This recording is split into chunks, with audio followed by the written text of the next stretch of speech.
अभी girls common room से एक लड़की का मोबाइल चोरी हो गया।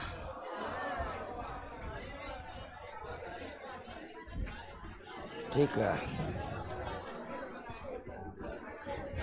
और अरे पहले बात सुनिए, लड़की दो गो लड़की मोबाइल चोरी लिया, पैसा चोरा के चले गया। हल्ला मत करिए। अभी इस तरह का घटना, अब बेचारी बहुत रो रही थी, तब कुछ आर्थिक मदद किए हम उसका, इतना दिए कि उस पैसा से मोबाइल नहीं आएगा। फिर भी उसको आश्वासन दिए है कि मोबाइल, वैसे जो मोबाइल लेता है चोरी जो करता है, ये बहुत गड़बड़ बात है।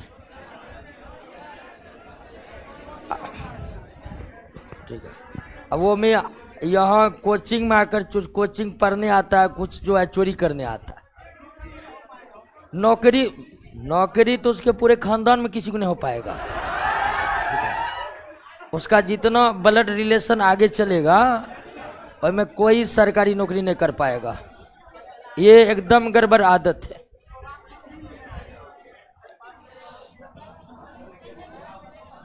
नियत ऐसा आदमी सरकारी नौकरी करबो करेगा और जनता का पैसा चुराएगा। ठीक है,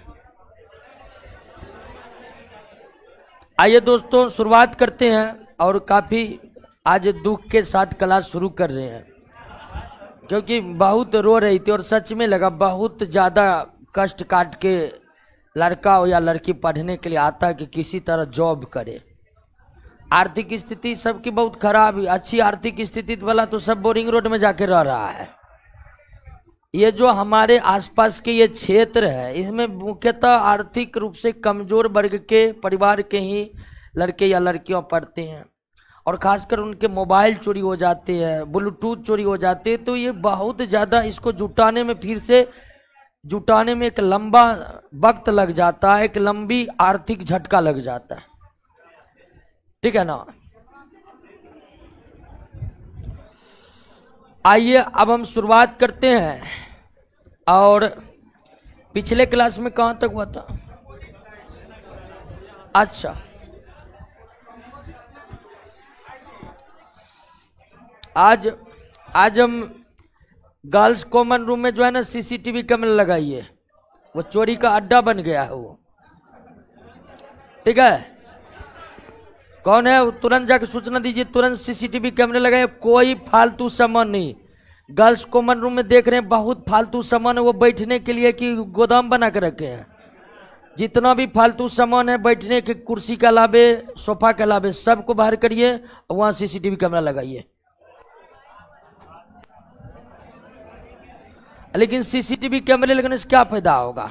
कैमरा हम देख रहे हैं, 2 बार हम देखे हैं, चोरा रहा है, पहचान भी नहीं करते क्या है। ये भी एक समस्या है। साफ साफ लग रहा है कि मतलब चोरी करा, चोरी करके इधर उधर देखा, निकल गया। उसके बाद उसको 3 दिन तक सारा बैच में पूरा खोजे, लेकिन नहीं मिला।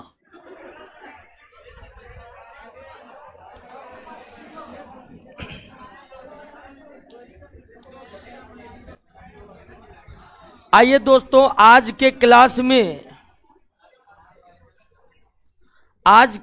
में हम कंपोजिट लाइट,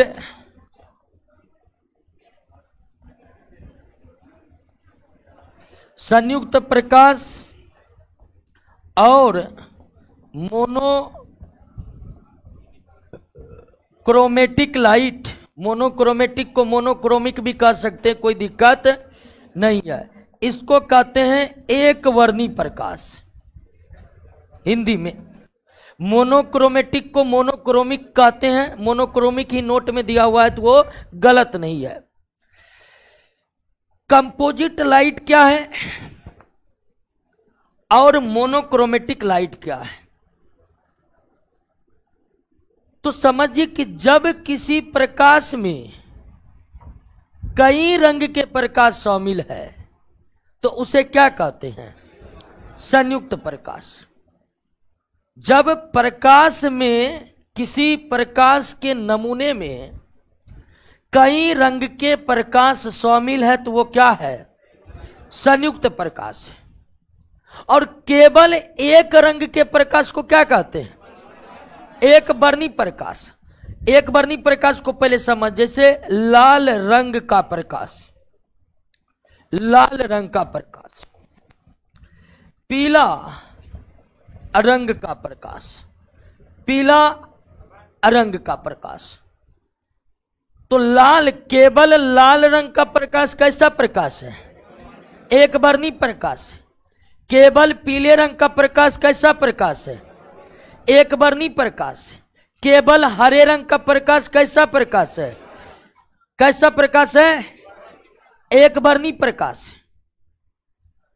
तो अगर प्रकाश में केवल एक रंग का प्रकाश है तो वो कौन सा प्रकाश है?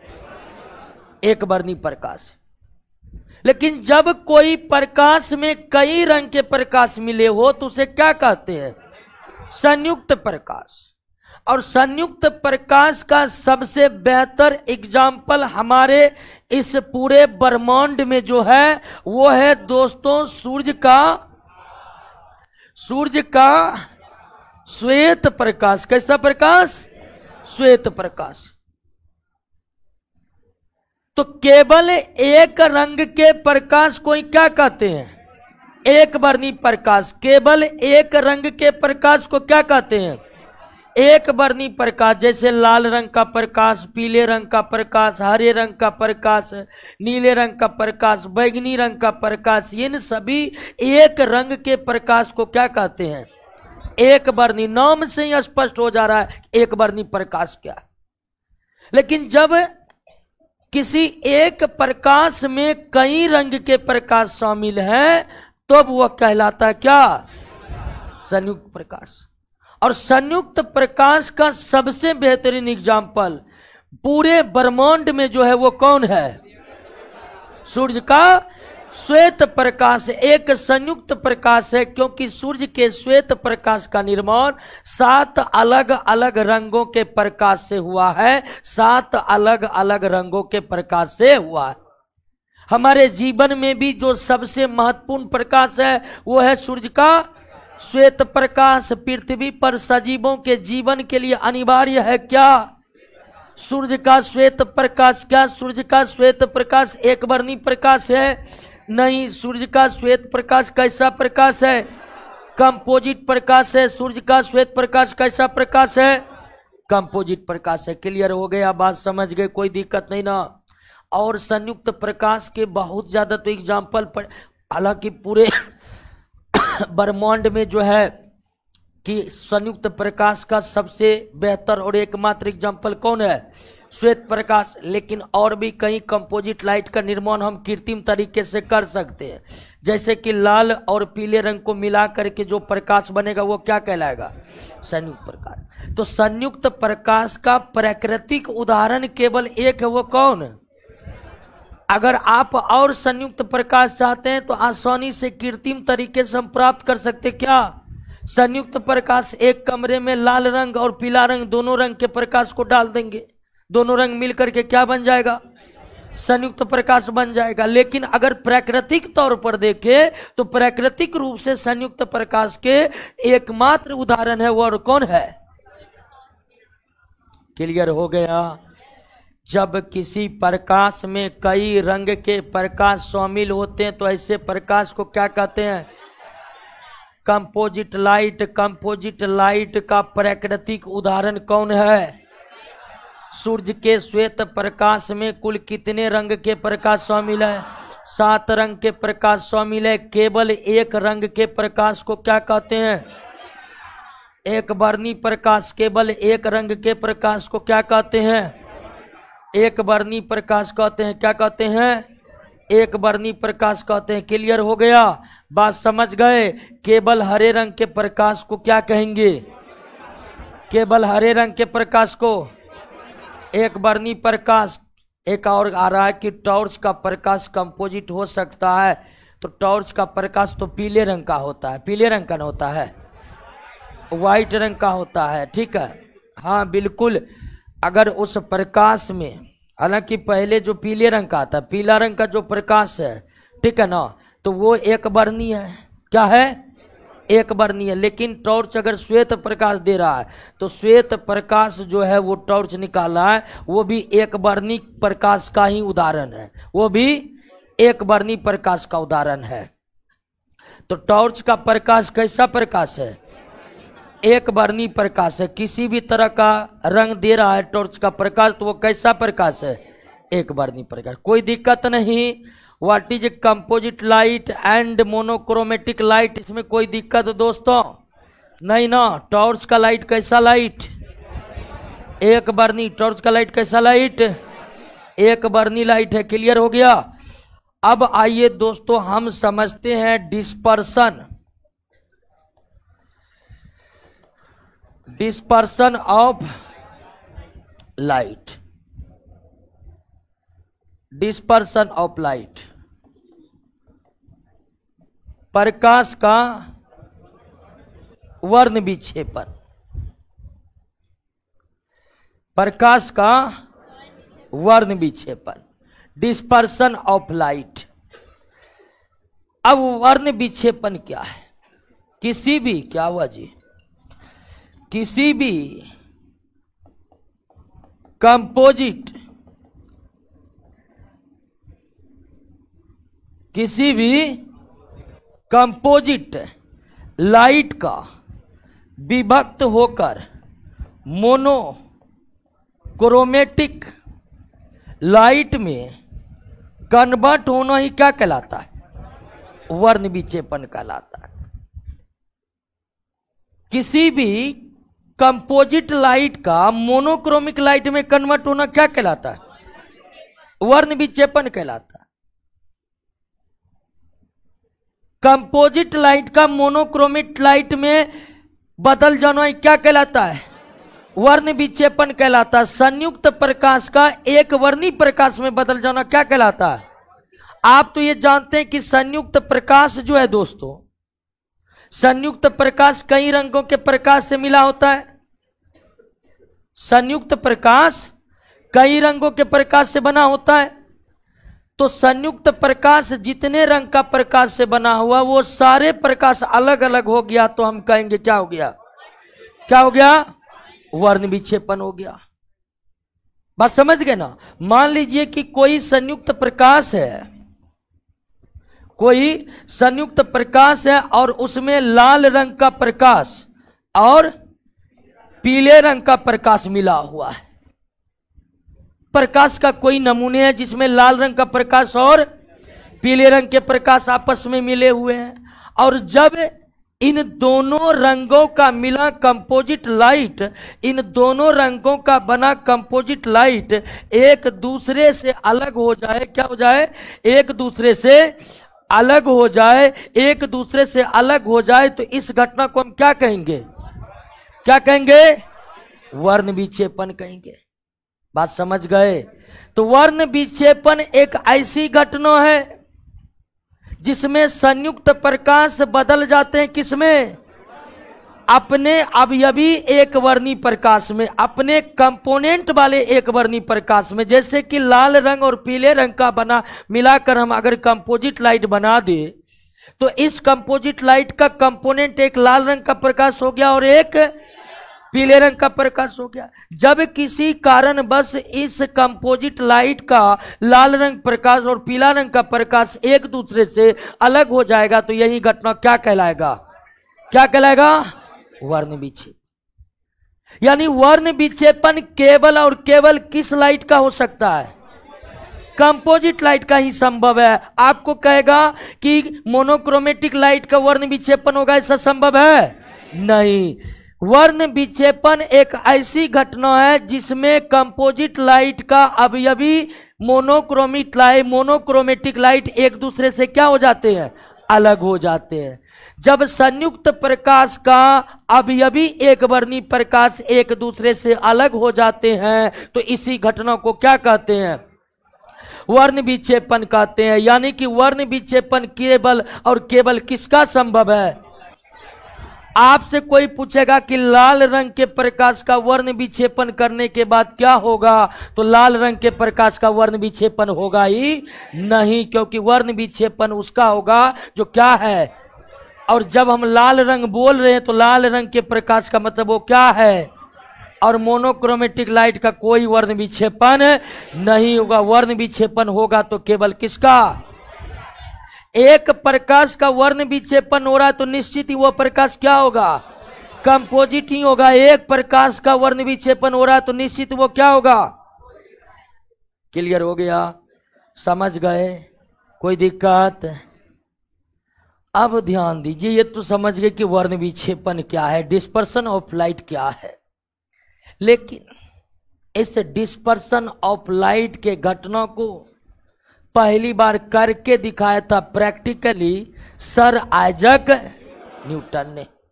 सर आइजैक न्यूटन ने। बस समझ गए? वर्ण विक्षेपण की घटना को सबसे पहले किसने प्रैक्टिकल करके दिखाया? सर आइजैक न्यूटन ने। तो आइए दोस्तों हम ये समझने की कोशिश करते हैं कि पहली बार वर्ण विक्षेपण की घटना को अंजाम दिया सर आइजैक न्यूटन ने।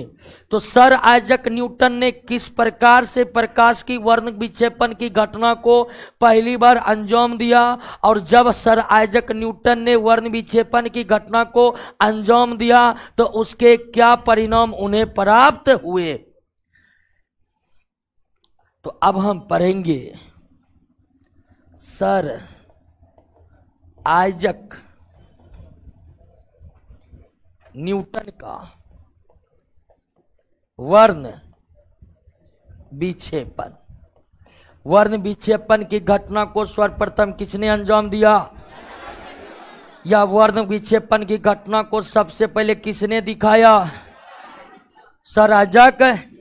वर्ण विक्षेपण कौन सी घटना है? कंपोजिट लाइट का मोनोक्रोमेटिक लाइट में बदलने की घटना है। संयुक्त प्रकाश का एक वर्णी प्रकाश में बदलना ही क्या है? वर्ण विक्षेपण है। यानी वर्ण विक्षेपण सदा किस प्रकाश का होगा? कंपोजिट लाइट का होगा, संयुक्त प्रकाश का होगा। क्या एक वर्णी प्रकाश का वर्ण विक्षेपण संभव है? क्या केवल एक वर्णी प्रकाश का वर्ण विक्षेपण संभव है? नहीं संभव। आइए दोस्तों कि हम देखते हैं कि सर आइजैक न्यूटन ने किस तरह से वर्ण विक्षेपण की घटना को अंजाम दिया, और इस बात को आप जानते होंगे। सर आइजैक न्यूटन का वर्ण विक्षेपण इतना पॉपुलर है कि वर्ण विक्षेपण शुरू ही किया जाता है यहाँ कहाँ से? न्यूटनीय से, कि न्यूटन ने यह किया, इसे ही वर्ण विक्षेपण कहते। वर्ण विक्षेपण के क्षेत्र में सर आइजैक न्यूटन का प्रैक्टिकल इतना ज्यादा चर्चित है कि कभी कभी सीधे ये बोल दिया जाता है कि ये जो सर आइजैक न्यूटन किए हैं यही वर्ण विक्षेपण है।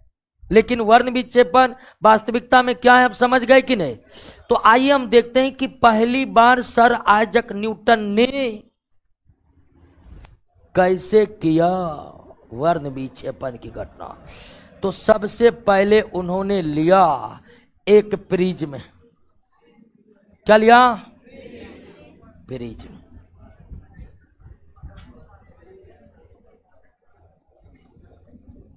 क्या लिए दोस्तों? प्रिज्म। अब ये त्रिभुज है, प्रिज्म एक ठोस सतह है। प्रिज्म एक ठोस सतह है, और इस प्रिज्म से उन्होंने गुजारा सूर्य के श्वेत प्रकाश से। इस प्रिज्म को गुजारा उन्होंने कहां से? प्रिज्म के सूर्य के श्वेत प्रकाश को सर आइजैक न्यूटन ने कहां गुजारा? किससे होकर गुजारा? प्रिज्म से होकर गुजारा। प्रिज्म एक ठोस सतह है, यानी 3D पिक्चर है। फिलहाल आपको त्रिभुज दिख रहा है, लेकिन ये एक प्रिज्म है जिसमें कुल 5 सतह है। कितना? 5 सतह, 3 सतह आपको दिख रहा है, 2 सतह इसका छुपा हुआ, तो कुल 5 सतह है। क्लियर। अब जैसे ही सर आइजक न्यूटन ने सूर्य के श्वेत प्रकाश को प्रिज्म से होकर गुजारा, श्वेत प्रकाश को प्रिज्म से होकर गुजारा, ये श्वेत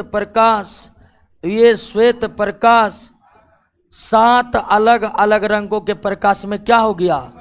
टूट गया। 7 अलग अलग रंगों के प्रकाश में क्या हो गया? टूट गया। 7 अलग अलग रंगों के प्रकाश में क्या हुआ? टूट गया। क्लियर हो गया। और 7 अलग रंगों के प्रकाश में टूट गया और प्रिज्म के पीछे न्यूटन ने एक पर्दा लगा दिया। क्या लगा दिया? प्रिज्म के पीछे न्यूटन ने क्या लगा दिया? एक पर्दा लगा दिया। क्या लगा दिया? पर्दा लगा दिया। और फिर ये पर्दे पर दोस्तों, ये पर्दे पर सारे प्रकाश की किरण, इस पर्दे पर सारे प्रकाश की किरण प्राप्त हो गए। इस पर्दे पर सारे प्रकाश की किरण क्या हो गए? प्राप्त हो गए। सारे प्रकाश की किरण क्या हो गए? प्राप्त। तो प्रिज्म में होकर प्रवेश कर रहा है केवल कितना प्रकाश?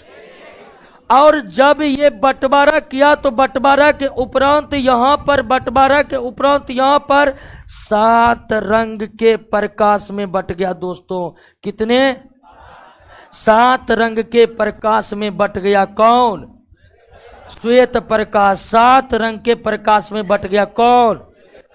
तो सर आइजक न्यूटन पहले व्यक्ति हैं जो वर्ण विक्षेपण की घटना को प्रस्तुत किया या वर्ण विक्षेपण की घटना को अंजाम दिया। सर आइजक न्यूटन ने वर्ण विक्षेपण की घटना को किससे अंजाम दिया? और यह प्रिज्म किससे बने थे? कांच के बने थे। प्रिज्म किससे बने थे? कांच के बने थे। जब कांच के बने प्रिज्म से होकर सर आइजक न्यूटन ने कौन सा प्रकाश प्रवेश कराया? श्वेत प्रकाश। तो श्वेत प्रकाश प्रिज्म में पहुंचते ही कितने रंगों के प्रकाश में टूट गया? और 7 रंग के प्रकाश प्रिज्म के पीछे लगे पर्दे पर प्राप्त हुआ। प्रिज्म के पीछे लगे पर्दे पर। तो श्वेत रंग के प्रकाश का 7 अलग अलग रंगों के प्रकाश में टूटना, ये कौन सी घटना को दिखाता है? वर्ण विक्षेपण की घटना को दिखाता है। क्योंकि श्वेत प्रकाश आपका क्या है दोस्तों? एक संयुक्त प्रकाश है। जबकि 7 अलग अलग रंग का जो प्रकाश प्राप्त हुआ है वो क्या है? मोनोक्रोमेटिक है, यानी एक वर्णी प्रकाश। तो सर आइजक न्यूटन ने वर्ण विक्षेपण की घटना को किस प्रकार दिखाया?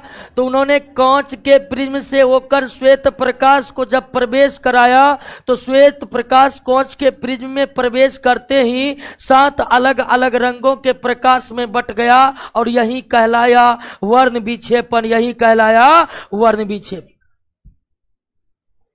क्लियर हो गया? बात समझ गए? वर्ण विक्षेपण समझे दोस्तों? डिस्पर्सन ऑफ लाइट समझे? कोई दिक्कत नहीं ना?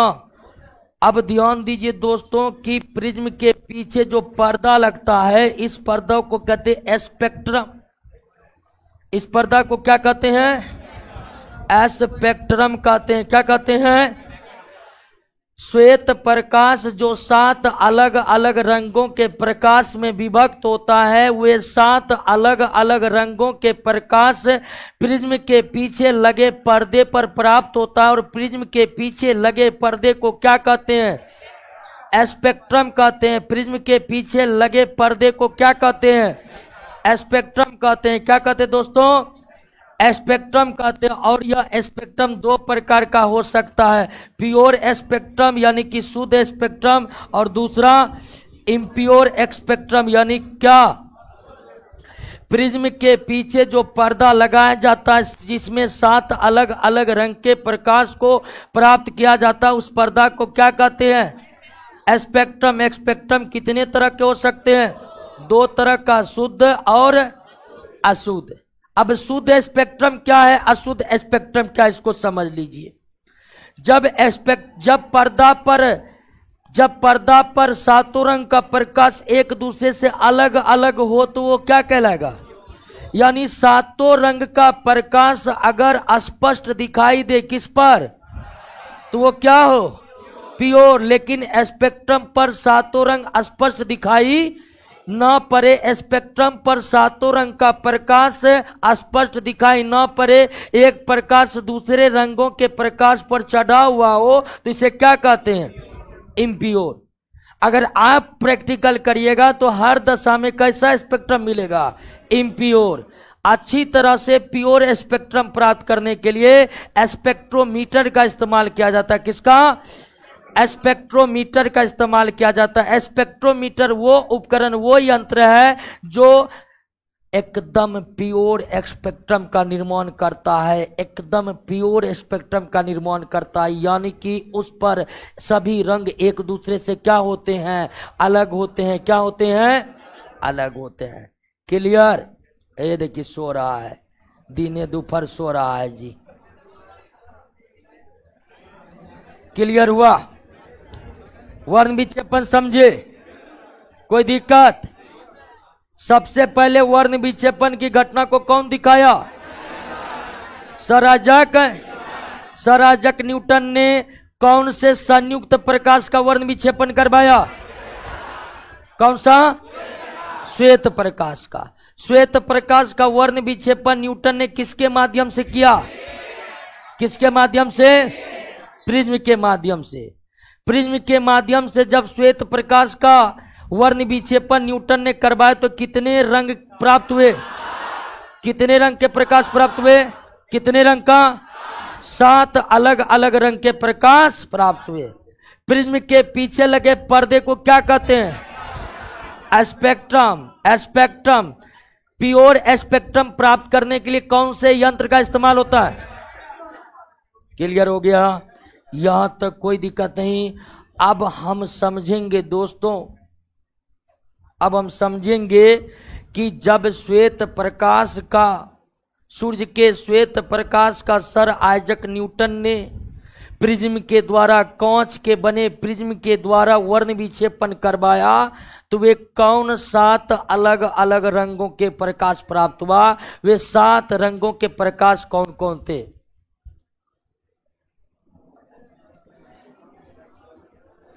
चलिए आइए 7 रंगों पर हम विचार करते हैं। एक क्वेश्चन आ रहा, देख लेते हैं। हीरे से निकला लाइट क्या कंपोजिट लाइट होगा, हीरे से निकला लाइट। हीरा से अगर सूर्य का प्रकाश गया है और सूर्य का प्रकाश निकल रहा है तो वो तो कंपोजिट लाइट है कि नहीं। प्रश्न इनका ये है, एक प्रश्न आप लोग भी ध्यान दीजिए कि हीरे से निकला लाइट कैसा लाइट होगा। तो हीरे से अगर लाइट निकल रहा है तो वो सूर्य का प्रकाश है, यानी सूर्य का प्रकाश हीरे के भीतर गया, वहीं प्रकाश निकल रहा है, तो सूर्य का प्रकाश कैसा प्रकाश, श्वेत प्रकाश है, कंपोजिट लाइट है। अब दोस्तों हम लेंगे कांच का एक प्रिज्म,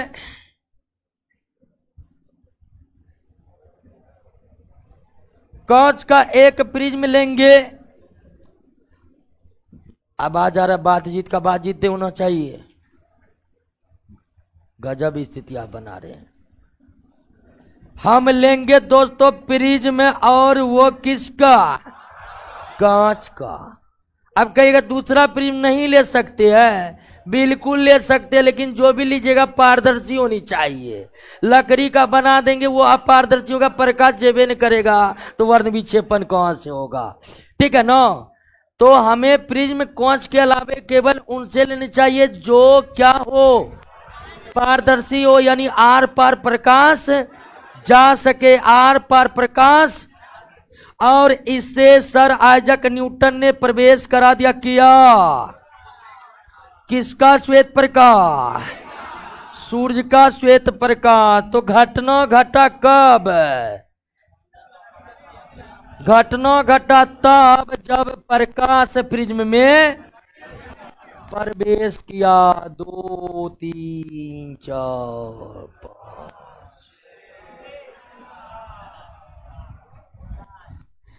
मानकर चलिए 7 है दोस्तों, कोई जरूरी है 7 बनाएंगे।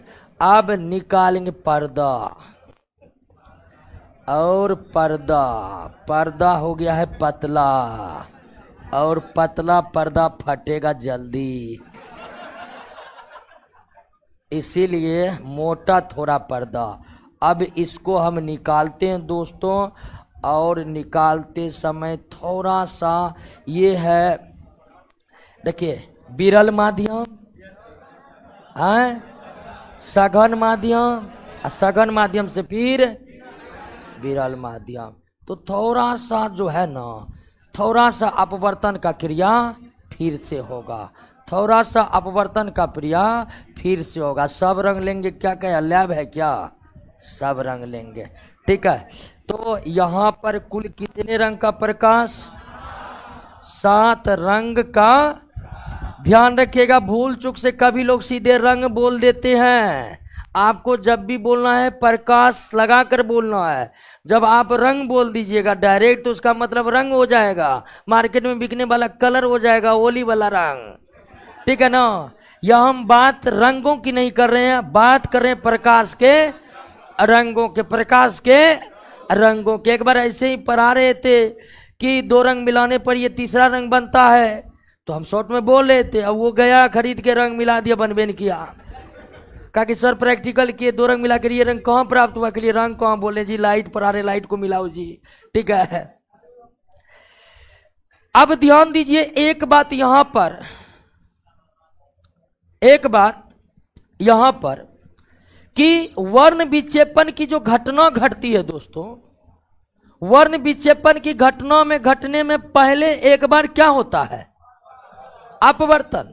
जब श्वेत प्रकाश हवा से कांच में जाएगा तो क्या होगा, अपवर्तन। एक बार फिर निकलते समय क्या होगा, अपवर्तन होगा कि नहीं होगा।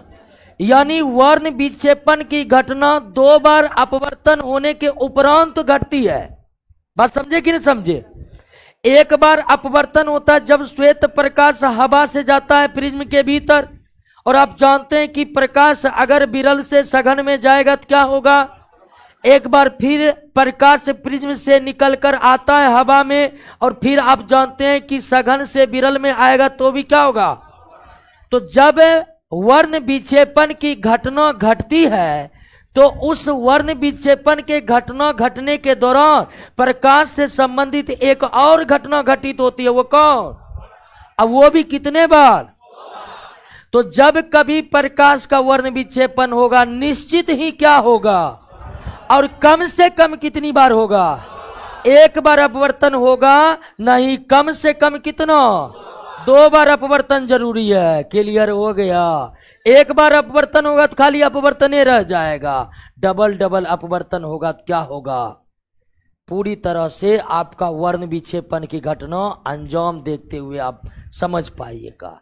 तो क्या वर्ण विक्षेपण की घटना के दौरान कोई और घटना घटित होती है, होती है, कौन सी घटना, और वर्ण विक्षेपण के दौरान कौन कितनी बार अपवर्तन की घटना घटती है। तो जब सर आइजक न्यूटन ने वर्ण विक्षेपण की घटना को अंजाम दिया तो वह वर्ण विक्षेपण की घटना के दौरान और कौन सी घटना घटित हुई, सर आइजक के न्यूटन के द्वारा वर्ण विक्षेपण करवाने के दौरान कितनी बार अपवर्तन हुआ, 2 बार, एक बार प्रिज्म से प्रवेश करते वक्त और एक बार प्रिज्म से। क्लियर हो गया। तो ये बात भी याद रखना बहुत जरूरी है। अब ध्यान दीजिए दोस्तों कि जब श्वेत प्रकाश का वर्ण विक्षेपण होता है तो श्वेत प्रकाश कितने अवयवी रंगों के प्रकाश में टूटता है, या श्वेत प्रकाश कितने एक वर्णी प्रकाश में टूटता है, 7। अब सवाल यह है कि 7 में ही क्यों टूटता है, तो 7 में इसलिए टूटता है कि 7 ही रंगों से श्वेत प्रकाश बना हुआ। अब हम कैसे कर सकते हैं कि यह 7 ही रंगों से बना हुआ है। तो न्यूटन ने शुरुआत में जब वर्ण विक्षेपण किया ना तो चौंक गया, क्योंकि उसको अंदाजा नहीं था कि ऐसा कुछ होगा। तो जब उन्होंने पहली बार वर्ण विक्षेपण करवाया तो श्वेत प्रकाश कितना रंग दिया, 7 रंग। सर आइजक न्यूटन फूले नहीं समाये खुशी के मारे पागल। ठीक है, उसके बाद न्यूटन ने, सर आइजक न्यूटन ने कहा कि एक प्रिज्म से 7 तो 2 प्रिज्म से 14। ठीक है, तो सर आइजक न्यूटन ने एक और प्रिज्म इसके आगे लगाया और इसके आगे एक और प्रिज्म लगाया, तो 7 रंग का प्रकाश प्रिज्म से प्रवेश किया और कौन प्रकाश बनकर निकल गया? श्वेत प्रकाश। सर आइजक न्यूटन चौंक गया, ये क्या हो गया? हम तो एक प्रिज्म लगाकर 7 रंग का प्रकाश प्राप्त किए, 2 प्रिज्म लगाकर हम सोच रहे थे 14। और कुछ लोगों तक कहना कि न्यूटन सोच रहा था कि 1 से 7 और 7 से 7 49 रंग का प्रकाश आएगा। तो एक और प्रिज्म इसके आगे लगा दिया, एक और प्रिज्म इसके आगे लगा दिया, और जैसे ही न्यूटन ने, और दूसरा प्रिज्म जो लगाया था वो उल्टा करके लगाया था कि ताकि 7 दूनी 14 रंग या 7 7 49 रंग बेहतरीन तरीके से प्राप्त हो। लेकिन जब ये 7 रंग फिर से प्रिज्म से प्रवेश किया तो वे कौन रंग मिलकर निकले? श्वेत रंग। तब न्यूटन समझ लिया ना, श्वेत रंग के प्रकाश में वास्तव में 7 रंग के प्रकाश ही शामिल है, इसलिए अब और रंग के प्रकाश की प्राप्ति नहीं की जा सकती है। अगर श्वेत प्रकाश में अन्य रंग भी होते, 7 से अधिक होते, तो निश्चित तौर पर दूसरा प्रिज्म लगाने पर उस रंगों की भी प्राप्ति होती, दूसरा प्रिज्म लगाने पर उस रंगों की भी प्राप्ति होती। लेकिन ऐसा हुआ नहीं। जब उन 7 रंग के प्रकाश को पुनः प्रिज्म से होकर गुजारा गया तो वे 7 रंग के प्रकाश फिर आपस में मिलकर श्वेत प्रकाश के रूप में बाहर हुए। क्लियर बात समझे? अब आइए दोस्तों, ये जो स्पेक्ट्रम है, स्पेक्ट्रम पर कुल कितने रंग का प्रकाश? तो आइए दोस्तों, उन 7 रंगों के प्रकाश पर हम बात कर रहे हैं। स्पेक्ट्रम पर जो 7 रंग का प्रकाश है उस प्रकाश पर हम बात कर रहे हैं। सबसे नीचे है वॉयलेट, यानी क्या? बैगनी। स्पेक्ट्रम के सबसे नीचे वॉयलेट, उसके बाद इंडिगो, बैगनी, जामुनी। ठीक है, उसके बाद ब्लू यानी कि नीला, उसके बाद ग्रीन हरा, उसके बाद येलो पीला, उसके बाद ऑरेंज, ऑरेंज यानी क्या? और सबसे ऊपर रेड यानी कि लाल। तो स्पेक्ट्रम के सबसे नीचे वॉयलेट, सबसे ऊपर रेड। तो स्पेक्ट्रम पर जो 7 अलग अलग रंगों का प्रकाश आया, उन 7 अलग अलग रंगों में violet, indigo, green, violet, indigo, blue, green, yellow, orange, red. ध्यान रखिएगा, violet, indigo, blue, green, yellow, orange. तो क्रम इस तरह से है, और जितनी बार हम वर्ण विक्षेपण करवाएंगे उतनी बार जो स्पेक्ट्रम प्राप्त होगा, हर स्थिति में स्पेक्ट्रम ऐसा ही रहेगा। यह नहीं कि भिन्न भिन्न तरह से वर्ण विक्षेपण करवाएंगे तो अलग अलग तरह का स्पेक्ट्रम प्राप्त होगा, उस पर रंगों का जो क्रम है उसमें बदलाव आते जाएगा। ऐसा नहीं है दोस्तों। अब जब भी श्वेत प्रकाश का वर्ण विक्षेपण करवाइए या प्रिज्म से या किसी अन्य के सहायता से, तो आपको जो स्पेक्ट्रम प्राप्त होगा उस पर स्पेक्ट्रम के रंगों का क्रम यही होगा दोस्तों। सबसे नीचे क्या और सबसे ऊपर लाल। स्पेक्ट्रम का सबसे निचला रंग कौन है और सबसे ऊपर वाला रंग लाल। और पीला को माध्य रंग कहते हैं, स्पेक्ट्रम का माध्य रंग कहते हैं। पीला को स्पेक्ट्रम का क्या कहते हैं? माध्य रंग कहते हैं। स्पेक्ट्रम का सबसे निचला रंग का प्रकाश वॉयलेट, वॉयलेट और सबसे ऊपर वाला, हालांकि पीला स्पेक्ट्रम के बीच में नहीं है लेकिन इसे कहा जाता है माध्य रंग। स्पेक्ट्रम का माध्य रंग कौन है? स्पेक्ट्रम के सबसे ऊपर में कौन सा रंग, सबसे नीचे। अब दोस्तों ध्यान दीजिए कि हमारी आंख जो है इंडिगो और ब्लू में अंतर नहीं कर पाती है, इंडिगो और ब्लू में अंतर नहीं कर पाती। बहुत ज्यादा समानता है इंडिगो और ब्लू में। बहुत लोग तो इंडिगो को ही नीला बोलते हैं और जब ब्लू की बारी आती है तो वहां पर वो आसमानी बोल देते हैं। बात समझे कि नहीं? कई लोग इंडिगो को ही क्या बोलते हैं, नीला, और ब्लू को आसमानी बोल देते हैं, जो कि बिल्कुल सही नहीं है। तो इन 7 रंगों के प्रकाश में 2 रंगों को पहचान बड़ी मुश्किल से होती है, क्योंकि 2 रंग काफी ज्यादा एक दूसरे से क्या है, समान है। और काफी ज्यादा समान कौन कौन है, इंडिगो और ब्लू। जामुनी और नीला स्पेक्ट्रम पर 2 ऐसे रंग के प्रकाश है, इंडिगो और ब्लू, जामुनी और नीला स्पेक्ट्रम पर के ऐसे प्रकाश है जिसे आंखों से पहचानना बड़ी मुश्किल हो जाता है। और अधिकांश स्थितियों में आंख इन दोनों रंग की अलग अलग पहचान नहीं कर पाता है। इसलिए कुछ विद्वान ये भी मानते हैं कि स्पेक्ट्रम पर 7 रंग नहीं बल्कि 6 रंग के ही प्रकाश है। और जो विद्वान ये कहते हैं कि स्पेक्ट्रम पर 7 नहीं 6 रंग के ही प्रकाश है, वे विद्वान इंडिगो और ब्लू को अलग अलग रंग नहीं मानते हैं, बल्कि इंडिगो और ब्लू को एक ही रंग का प्रकाश मानते हैं, एक ही रंग का प्रकाश मानते। क्लियर हो गया? बात समझ गए?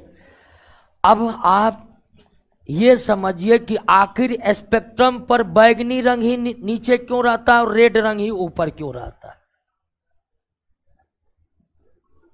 आखिर बैगनी रंग ही स्पेक्ट्रम के नीचे क्यों होते हैं और रेड ऊपर क्यों होते हैं? इसका क्या कारण है? इसका कारण यह है दोस्तों कि बैगनी रंग का अपवर्तन के दौरान, वर्ण विक्षेपण के दौरान अपवर्तन भी हुआ था ना। वर्ण विक्षेपण बिना अपवर्तन का संभव ही नहीं है। तो जब भी प्रकाश का वर्ण विक्षेपण होता है तो हमेशा सबसे ज्यादा विचलन किसका होता है? इसीलिए यह विचलित होकर सबसे नीचे चली आती है। आप जानते हैं कि जब प्रकाश एक माध्यम से दूसरे माध्यम में जाता है तो उसके मार्ग में परिवर्तन होता है। तो श्वेत रंग के प्रकाश में सबसे ज्यादा मार्ग का परिवर्तन किसमें? इसीलिए सबसे नीचे और सबसे कम मार्ग में परिवर्तन। तो श्वेत प्रकाश के 7 रंगों के प्रकाश में, श्वेत प्रकाश के 7 रंगों के प्रकाश में जब अपवर्तन होकर वर्ण विक्षेपण होता है तो सबसे ज्यादा मार्ग में परिवर्तन या सबसे ज्यादा मार्ग में विचलन किसका होता है? और सबसे कम बैगनी के मार्ग में, सबसे अधिक बैगनी के मार्ग में विचलन होने के कारण बैगनी सबसे नीचे है और सबसे कम मार्ग में विचलन होने के कारण लाल सबसे ऊपर। अब दोस्तों अब ये समझिएगा कि आखिर सबसे अधिक मार्ग में विचलन बैगनी का ही क्यों होता है और सबसे कम मार्ग में विचलन लाल का ही क्यों होता है? तो इसका कारण है वेवलेंथ। क्या है? वेवलेंथ, तरंग दैर्घ्य। किसका कितना अपवर्तन के दौरान विचलन होगा यह तरंग दैर्घ्य पर भी निर्भर करता है और इससे पहले के क्लास में बताए थे अपवर्तनांक पर भी निर्भर करता है। तो बैगनी रंग का सबसे अधिक मार्ग में विचलन इसलिए होता है क्योंकि इसका वेवलेंथ, तरंग दैर्घ्य सबसे कम है और इसका तरंग दैर्घ्य सबसे ज्यादा है। क्लियर बात समझ गए? कोई दिक्कत नहीं ना? वर्ण विक्षेपण की घटना समझे, स्पेक्ट्रम पर रंगों का क्रम देखे। सब स्पेक्ट्रम का सबसे निचला रंग, सबसे ऊपर वाला रंग। प्रकाश के वर्ण विक्षेपण के दौरान सबसे अधिक विचलन किस रंग के प्रकाश में? बैगनी रंग के प्रकाश में। प्रकाश के वर्ण विक्षेपण के दौरान सबसे कम विचलन, सबसे कम विचलन। स्पेक्ट्रम का माध्य रंग किसे कहते हैं? क्या कहते हैं? पीला को कहते हैं, हालांकि पीला मध्य में है नहीं, लेकिन स्पेक्ट्रम को जब आप दूर से देखिएगा तो बीच में स्पेक्ट्रम पीला ही दिखाई पड़ेगा, इसीलिए पीला को माध्य रंग कहा जाता है। क्लियर हो गया?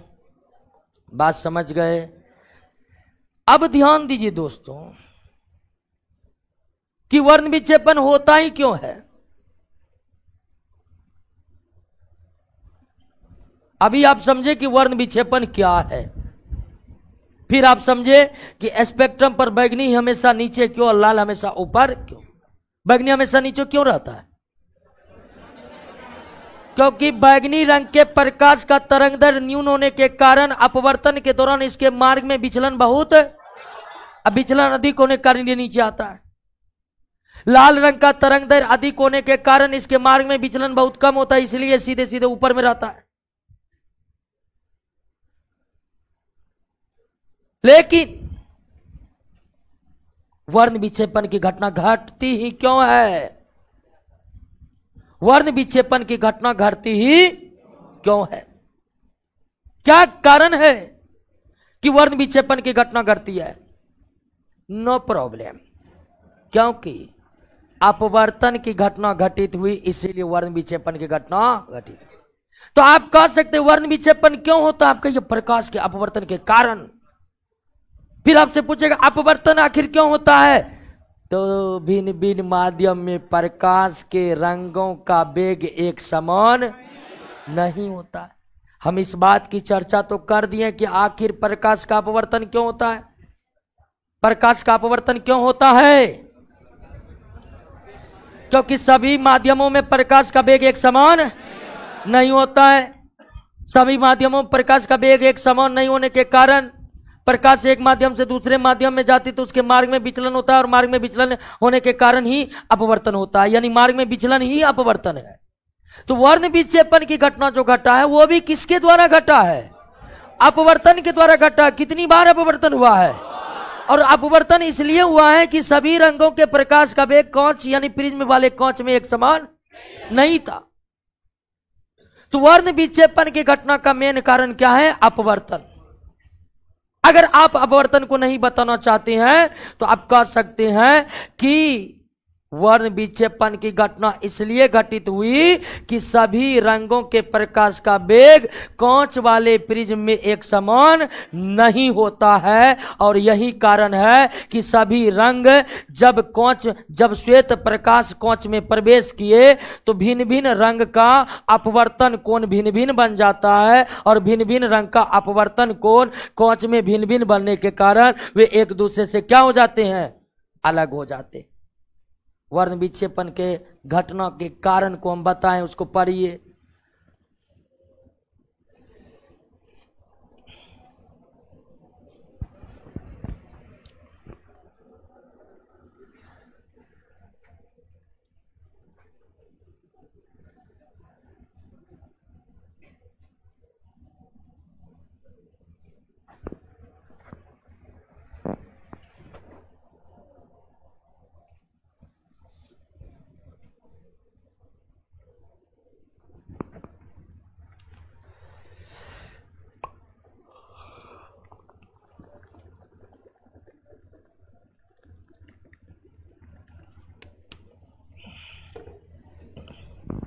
क्लियर? वर्ण विक्षेपण की घटना इसलिए घटती है कि भिन्न भिन्न रंगों के प्रकाश का वेग कांच के प्रिज्म में अलग अलग होता है। कांच के प्रिज्म में अलग अलग होता है, और वेग अलग अलग होने के कारण अलग अलग होने के कारण आपतन कोण कुछ भी रहे, लेकिन अपवर्तन कोण सब रंग के लिए क्या हो जाता है? अलग अलग हो जाता है। यानी आपतन कोण थीटा है, लेकिन सभी रंग जो बटा है उन सब का अपवर्तन कोण एक, तो अपवर्तन कोण सभी रंगों का अलग अलग हो जाता है, इसलिए वे एक दूसरे से क्या हो जाते हैं? अलग अलग हो जाते हैं। तो वर्ण विक्षेपण क्यों होता है इसको तीन तरह से आप बता सकते हैं। वर्ण विक्षेपण क्यों होता है? अपवर्तन के कारण। वर्ण विक्षेपण क्यों होता है? अपवर्तन के कारण। अपवर्तन नहीं होगा, वर्ण विक्षेपण नहीं होगा। दूसरा, अपवर्तन क्यों होता है? अपवर्तन इसलिए होता है कि श्वेत प्रकाश जिन 7 रंगों के प्रकाश से बना हुआ है, उन 7 रंग के प्रकाश का वेग कांच के प्रिज्म में अलग अलग होता है, इसलिए वर्ण विक्षेपण होता है। तीसरा, कि श्वेत प्रकाश जिन 7 रंगों के प्रकाश से बने हैं, उन 7 रंगों का अपवर्तन कोण क्या हो जाता है? अलग अलग। चूंकि श्वेत प्रकाश प्रवेश क्या है, तो आपतन कोण है केवल, लेकिन उस आपतन कोण के पैरेलल सभी अलग अलग रंगों के प्रकाश का अपवर्तन कोण क्या हो जाता है? भिन्न भिन्न हो जाता है, इसीलिए वर्ण विक्षेपण हो जाता है। तो वर्ण विक्षेपण की घटना क्यों घटती है? अपवर्तन के। दूसरा, वर्ण विक्षेपण की घटना क्यों घटती है? श्वेत रंग जिन 7 रंगों के प्रकाश से बने, उन 7 रंगों के प्रकाश का वेग कांच के प्रिज्म में अलग अलग होता है। तीसरा, वर्ण विक्षेपण की घटना क्यों घटित होती है? कि श्वेत प्रकाश जिन रंगों से बने हुए, उन रंगों के प्रकाश का प्रिज्म के भीतर अपवर्तन कोण क्या हो जाता है? अलग अलग हो जाता है। अपवर्तन कोण अलग अलग होने के कारण वे रंग भी एक दूसरे से अलग अलग हो जाते हैं। क्लियर हो गया? कोई दिक्कत?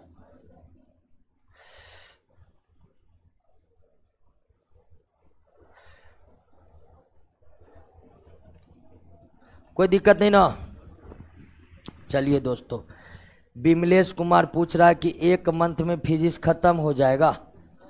दोस्तों, हमारे पास पढ़ रहे हैं तो आराम से पढ़िए, खत्म होने का गारंटी हम नहीं दे सकते। क्या हम देख रहे हैं ना, जिस तरह पढ़ाते हैं, थोड़ा समय आपको देना पड़ेगा। हम कैसे कर 1 महीना में खत्म हो जाएगा? अभी 2 को बड़ा चैप्टर बाकी है, फिर भी हम कोशिश करेंगे 1 महीना से पहले खत्म कर दे। ठीक है, हमारी पूरी कोशिश रहेगी। लेकिन खत्म करने का हम तो चाहेंगे तो 2 दिन में खत्म कर देंगे। अभी सुबह बुलाएंगे, शाम तक बकते रह जाएंगे, लाइट खत्म।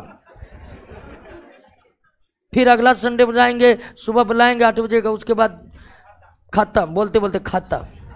क्या वही करना है? हमें नहीं करना। आप को पूरा कॉन्सेप्ट चाहिए, तो इसलिए कुछ समय देना पड़ेगा दोस्तों। और आप जिसको खत्म होने की बात करते हैं, मार्केट में ऐसा ऐसा टीचर मौजूद है, 22 दिन फिजिक्स खत्म, 38 दिन बायोलॉजी खत्म, 13 दिन केमिस्ट्री खत्म। जिंदाबाद। क्या जी? मात्र 99 रुपया में केमिस्ट्री करे मुट्ठी में। क्या अब पता चला कि केमिस्ट्री हो गया 12 दिन में समाप्त है। तो हमको समय दीजिए थोड़ा, और समय देने के बाद जब हम खत्म करेंगे ना, तो सच में खत्म करेंगे। तो वर्ण विक्षेपण क्यों घटित होता है, इसके कितने कारण आप दे सकते हैं? कितने कारण? 3 कारण। क्या बिना अपवर्तन के वर्ण विक्षेपण की घटना घट सकती है? और यही क्वेश्चन पूछा था एनडीए के सवाल में।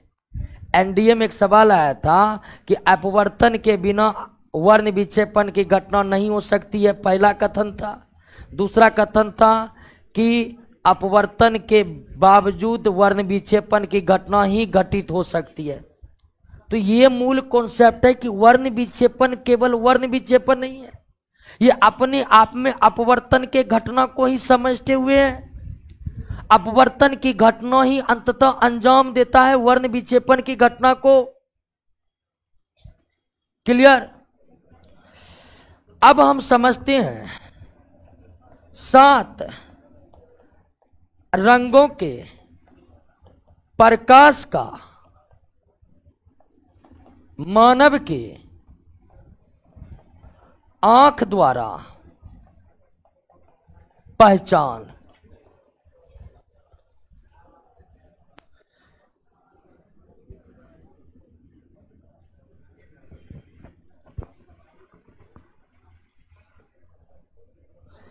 सात रंगों के प्रकाश का मानव का आंख पहचान किस आधार पर करता है, यह हमें जांचना है। 7 अलग अलग रंग के प्रकाश होते हैं, तो 7 जो अलग अलग रंग के प्रकाश हैं, उन 7 अलग अलग रंगों के प्रकाश का, उस 7 अलग अलग रंगों के प्रकाश का मानव का आंख, किसका आंख? मानव का आंख किस प्रकार पहचान करता है? तो सबसे पहले ध्यान दीजिए दोस्तों कि किसी भी प्रकाश का जो वेग है, ध्यान दीजिएगा, किसी भी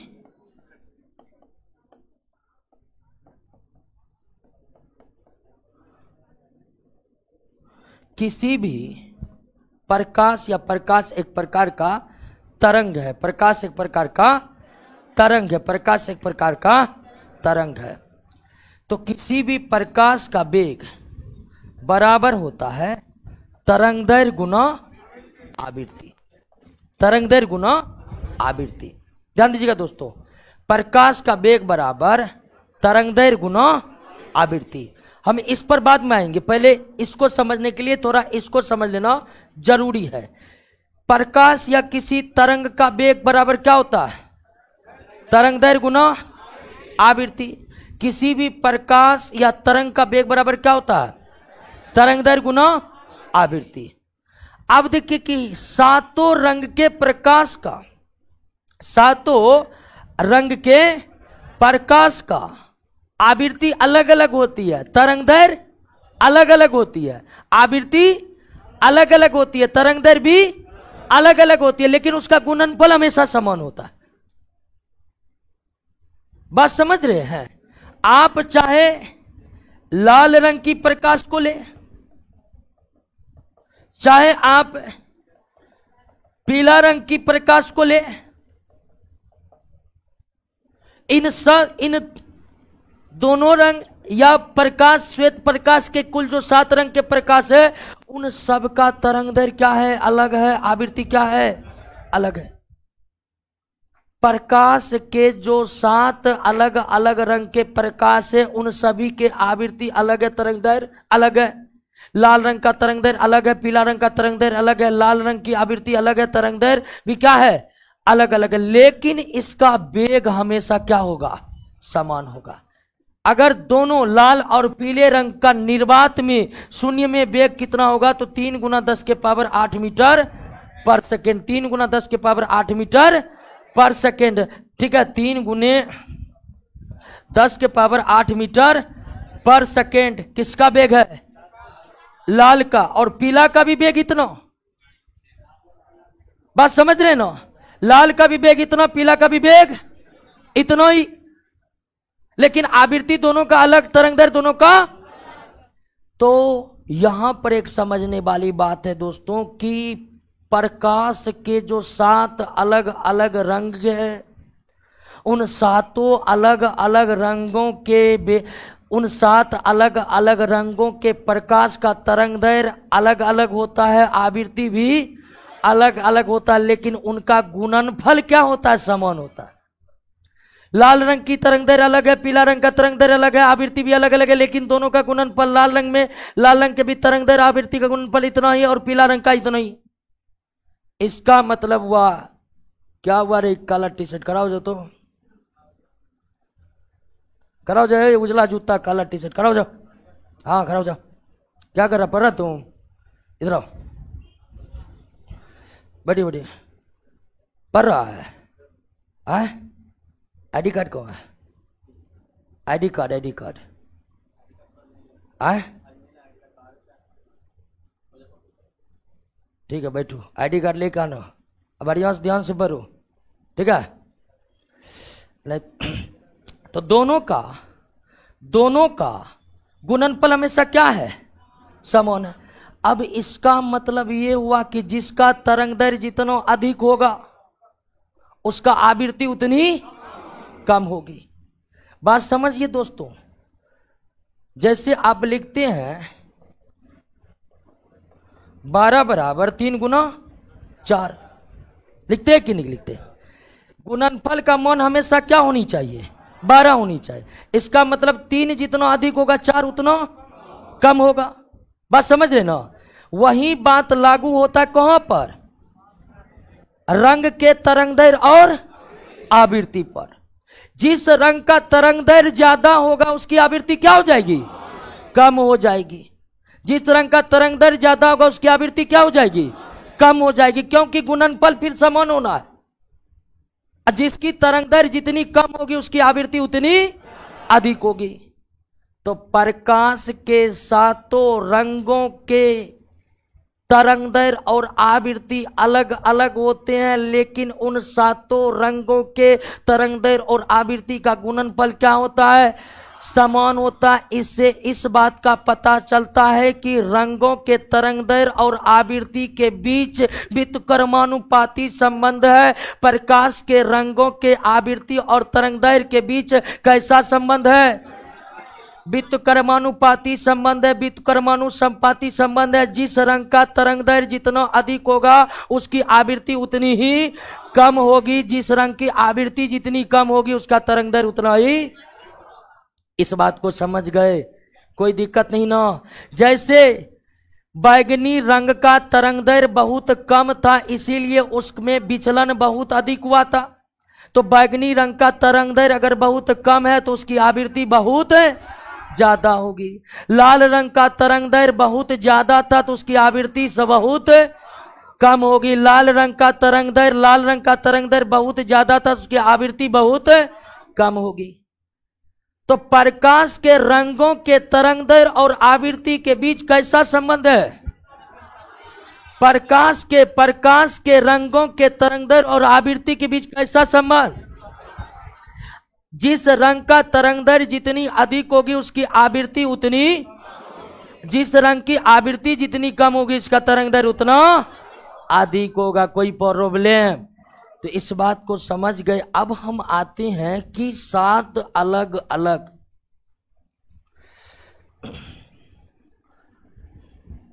दोस्तों ध्यान दीजिए, 7 अलग अलग रंगों के प्रकाश का मानव का आंख कैसे पहचान करता है? तो तरंगदैर्घ्य के आधार पर। कैसे पहचान करता है?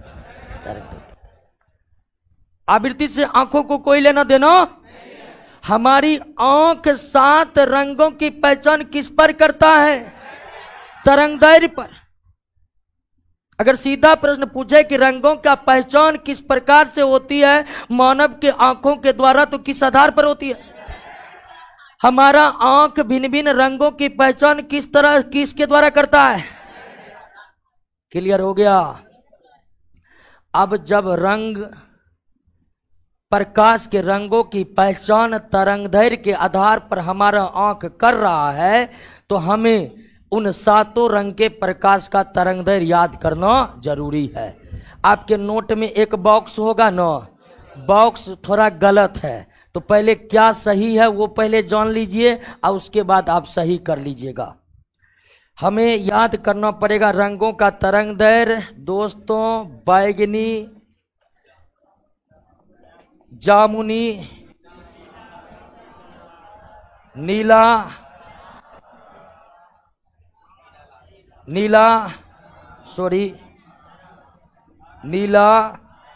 हरा, पीला, नारंगी। बॉक्स में एक रंग छूटा हुआ है, वहीं पर मिस्टेक। बैगनी का 400 से 440 होता है। जामुनी का 440 से 460 होता है। नीला का 460 से 500 होता है। हरा का 500 से 550 होता है। पीला का 550 से 600 होता है। नारंगी का 600 से 650, लाल का 650 से 700। ध्यान दीजिए, बैगनी का तरंगदैर्घ्य 400 से 440 और ये नैनोमीटर में बता रहे हैं। किसमें? और तरंगदैर्घ्य जो लिखे हैं किसमें लिखे हैं? और 1 नैनोमीटर बराबर होता है 10 के पावर माइनस 9 मीटर। 10 के पावर माइनस 9 मीटर। तो बैगनी का तरंगदैर्घ्य 400 से 440 नैनोमीटर। जामुनी का तरंगदैर्घ्य 440 से 460 नैनोमीटर। नीला का तरंगदैर्घ्य 460 से 500 नैनोमीटर। हरा का 500 से 550 नैनोमीटर। पीला का 550 से 600 नैनोमीटर। नारंगी का 600 से 650 नैनोमीटर, लाल का 650 से 700 नैनोमीटर। यानी सभी रंगों में सबसे कम तरंग दैर्घ्य किसका है? सुधार कर लिए दोस्तों। और सबसे अधिक तरंग दैर्घ्य किसका है? पहले नोट में सुधार कर लीजिए। हमको तो लगता है ब्रैकेट को ही काट के नया ब्रैकेट बना लीजिए, क्योंकि ब्रैकेट में गजर मज्जर हो जाएगा।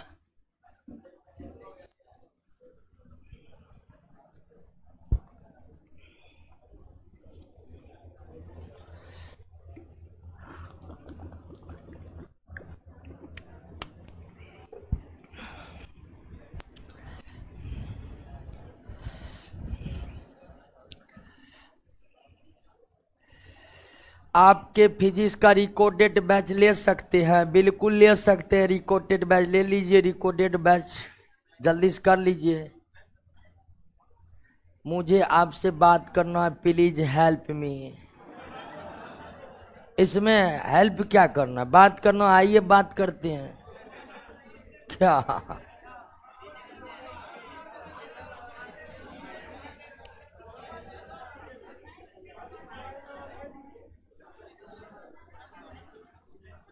क्लियर हुआ? सुधार लिए? तो सबसे कम तरंग दैर्घ्य किसका? सबसे कम, सबसे अधिक तरंग दैर्घ्य लाल का। अब ध्यान दीजिए, क्वेश्चन आप दूसरा पूछ रहे हैं। सबसे अधिक आवृत्ति वाला रंग, सबसे कम आवृत्ति वाला। बात समझ गए ना? तरंग दैर्घ्य अगर बैगनी का सबसे कम है तो आवृत्ति इसकी सबसे, लाल का अगर तरंग दैर्घ्य सबसे ज्यादा तो उसकी आवृत्ति। तो बैगनी रंग के तरंग दैर्घ्य सबसे कम होते हैं, इसलिए आवृत्ति सबसे, और लाल रंग का तरंग दैर्घ्य सबसे ज्यादा होता है, इसलिए इसकी आवृत्ति सबसे। लेकिन मानव का आंख रंगों की पहचान किस आधार पर करता है? तरंग दैर्घ्य के आधार पर। क्लियर हो गया? तो वर्ण विक्षेपण की घटना को समझ गए। अब आइए दोस्तों, वर्ण विक्षेपण का एक सबसे बेहतरीन एग्जाम्पल को समझते हैं। क्लियर? वर्ण विक्षेपण में कोई दिक्कत नहीं। वर्ण विक्षेपण क्यों घटित होती है, इसके कितने कारण बताइएगा? तीनों कारण याद हो गया ना? क्या अपवर्तन के बिना वर्ण विक्षेपण होगा? नहीं होगा। सर आइजक न्यूटन के वर्ण विक्षेपण के दौरान कितनी बार अपवर्तन हुआ? 2 बार। कंपोजिट लाइट का मोनोक्रोमेटिक में बदलना क्या है? क्या है? क्या मोनोक्रोमेटिक लाइट का वर्ण विक्षेपण होगा? नहीं होगा। आइए दोस्तों, अब पढ़ते हैं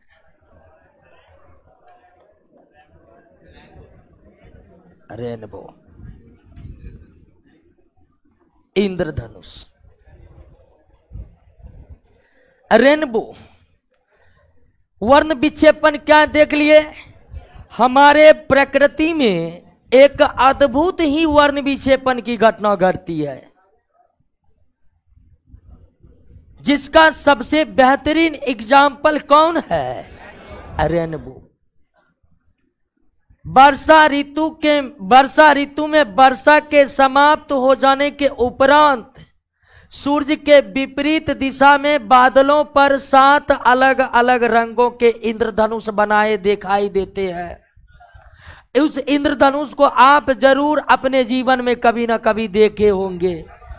और यह इंद्रधनुष जो बादलों पर बनते हैं वो प्रकाश के वर्ण विक्षेपण के ही परिणाम है। लेकिन आखिर वर्ण विक्षेपण के दौरान जो इंद्रधनुष का निर्माण होता है, तो उसकी निर्माण प्रक्रिया कैसे कैसे होती है? तो आइए दोस्तों, हम इस बात को समझते हैं। यानी हम समझने का कोशिश कर रहे हैं कि इंद्रधनुष कैसे बनता है।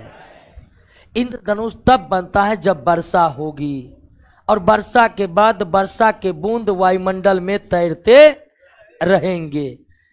तो इंद्रधनुष जो बनता है उसमें वर्षा की बूंद, ये दोस्तों है वर्षा की बूंद। वर्षा की बूंद, एक बूंद का एग्जाम्पल ले लिए। और यही वर्षा के बूंद जो वायुमंडल में लटके रहते हैं वही भूमिका अदा करते हैं किसका? किसका? प्रिज्म का। और सूर्य के श्वेत प्रकाश का कर देते हैं क्या? वर्ण विक्षेपण। तो कैसे कैसे होता है, कैसे कैसे होता है इंद्रधनुष का निर्माण? तो सबसे पहले इंद्रधनुष के निर्माण में वायुमंडल में क्या होनी चाहिए?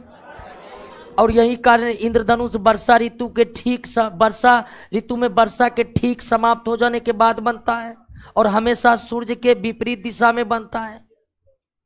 तो कैसे बनता है? सबसे पहले दोस्तों वर्षा का बूंद सूर्य का श्वेत प्रकाश प्रवेश किया, सूर्य का श्वेत प्रकाश प्रवेश किया। प्रवेश करते ही सबसे पहले घटित होती है क्या? अपवर्तन। क्योंकि हवा से पानी में जाएगा तो क्या होगा? तो इंद्रधनुष बनने के दरमियान सबसे पहले कौन सी घटना घटित हुई? अपवर्तन। अपवर्तन होने के साथ वर्षा के बूंद के अंदर ही वर्षा के बूंद के अंदर ही दूसरी घटना घटती है किसका? वर्ण विक्षेपण का। यानी श्वेत प्रकाश अपने अवयवी रंगों के प्रकाश में बट जाता है। जब वर्षा के बूंद के अंदर वर्ण विक्षेपण की घटना घट जाती है तो एक बार सभी वर्ण विक्षेपित प्रकाश का होता है दोस्तों पूर्ण आंतरिक परावर्तन। क्या होता है? वर्षा के बूंद के अंदर ही पूर्ण आंतरिक परावर्तन होता है। पूर्ण आंतरिक परावर्तन के बाद प्रकाश की किरणें क्या होती है? बाहर निकल जाती है। प्रकाश की किरणें क्या होती है? बाहर निकल जाती। क्या होती है? बाहर निकल जाती है। और दोस्तों बाहर में है क्या? बादल। बाहर में क्या है? बादल है। क्या है दोस्तों? बादल है। और इसी बादल पर हमें दिखाई देता क्या? इंद्रधनुष। और एक बार फिर से निकलने पर दोस्तों, एक बार जब वर्षा की बूंद फिर से निकलती है तो चौथी घटना एक बार क्या घटित होती है? और बादल पर हमें 7 अलग अलग रंगों के प्रकाश दिखाई देता है। यानी इंद्रधनुष की घटना में वर्ण विक्षेपण की घटना घटित होती है। और इसमें प्रिज्म की भूमिका कौन अदा करता है? और स्पेक्ट्रम की भूमिका कौन अदा करता है? बादल। इंद्रधनुष जो प्राकृतिक वर्ण विक्षेपण का सबसे बेहतरीन एग्जाम्पल है, उस वर्ण विक्षेपण में प्रिज्म की भूमिका अदा किया कौन? वर्षा का बूंद। अब प्रिज्म के पीछे लगे पर्दे यानी स्पेक्ट्रम का भूमिका अदा किया कौन? और बन गया इंद्रधनुष। लेकिन इस इंद्रधनुष बना क्यों? तो एक कारण बताना होगा, तो हम क्या बताएंगे? वर्ण विक्षेपण। क्योंकि हम जानते हैं कि श्वेत प्रकाश 7 रंग में टूटा है तो वो वर्ण विक्षेपण है। तो इंद्रधनुष बनने की एकमात्र घटना को हम देखें तो वह घटना को हम बता सकते क्या? क्योंकि अंततः श्वेत प्रकाश 7 रंगों के प्रकाश में टूट रहा है, जो कि एक प्रकार का क्या है? वर्ण विक्षेपण है। लेकिन अगर पूरी प्रक्रिया को देखें तो इंद्रधनुष बनने में पहले प्रकाश का क्या हुआ है? अपवर्तन। जब हवा से वर्षा के बूंद के भीतर प्रकाश प्रवेश किया तो माध्यम बदलने से क्या हुआ? अपवर्तन होने के साथ श्वेत प्रकाश अपने अवयवी रंगों के प्रकाश में टूट गया। तो फिर क्या हुआ? वर्ण विक्षेपण। वर्षा के बूंद के अंदर ही वर्ण विक्षेपित प्रकाश का क्या हुआ? पूर्ण आंतरिक परावर्तन। और फिर जब प्रकाश बूंद से बाहर निकला, हवा में आया, तो फिर एक बार क्या होगा? तो इंद्रधनुष बनता है। तो उसमें 2 बार अपवर्तन होता है, एक बार वर्ण विक्षेपण होता है, एक बार पूर्ण आंतरिक परावर्तन होता है। लेकिन अगर केवल एक ही घटना हमें बोलना है तो हम क्या बोलेंगे? वर्ण विक्षेपण बोलेंगे। प्राकृतिक रूप से जो इंद्रधनुष बादलों पर बनते हैं तो वर्ण विक्षेपण में वहां पर प्रिज्म की भूमिका में कौन होता है? और स्पेक्ट्रम की भूमिका में। क्लियर हो गया, बात समझ गए। अब इंद्रधनुष दो प्रकार के होते हैं, प्राथमिक इंद्रधनुष और द्वितीयक इंद्रधनुष। जब इंद्रधनुष में लाल रंग ऊपर बैगनी रंग नीचा हो तो वो प्राथमिक, अब बैगनी रंग ऊपर लाल रंग नीचा हो तो द्वितीयक। प्राथमिक इंद्रधनुष बहुत अधिक चमकीले होते हैं, जबकि द्वितीयक इंद्रधनुष में उतने ज्यादा चमकीले नहीं होते। क्या प्रिज्म ऐसा नहीं हुआ, लेकिन यहां पर हुआ। अब हुआ तो हुआ, क्या होता है, प्रकृति का यही मन है तो हो रहा है। क्या बात समझे? मंगल ग्रह पर जीवन का सारी संभावनाएं, लेकिन वहां पर जीवन का विकास नहीं हुआ। क्लियर हो गया? कोई दिक्कत? अच्छा, क्या दोपहर 12 बजे रेनबो बन सकता? रेनबो तब बनेगा जब वर्षा होगा, क्योंकि रेनबो बनने के लिए चाहिए आपका क्या? वर्षा की बूंद। Any problem? समझे कि नहीं समझे? कोई दिक्कत? तो मिलते हैं नेक्स्ट क्लास में दोस्तों। तब तक मजे में रहिए, पढ़ते रहिए, सेल्फ स्टडी करते रहिए। पहले लड़की लोग को निकल दीजिए। आर्टिफिशियल रेनबो कैसे बनता है?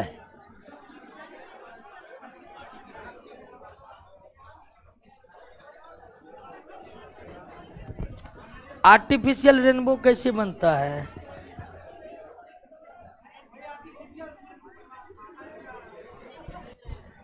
इसकी जानकारी नहीं, अच्छा पता करते हैं आर्टिफिशियल रेनबो के बारे में आज।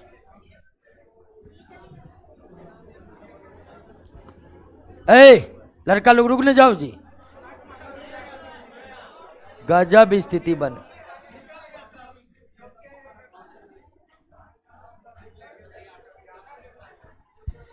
इकोनॉमी का क्लास कब से होगा? इकोनॉमी क्लास तो कहीं पर चल रहा है ऑनलाइन। अब पहले फिजिक्स समाप्त होगा, उसके बाद ही बता पाएंगे क्या होगा। प्रभात कुमार सूरज ऋतु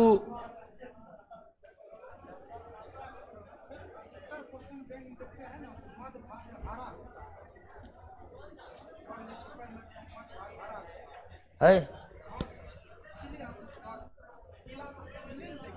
ना, हम तो पढ़े हैं, पीला ही माध्य रंग है। कौन कूट बस?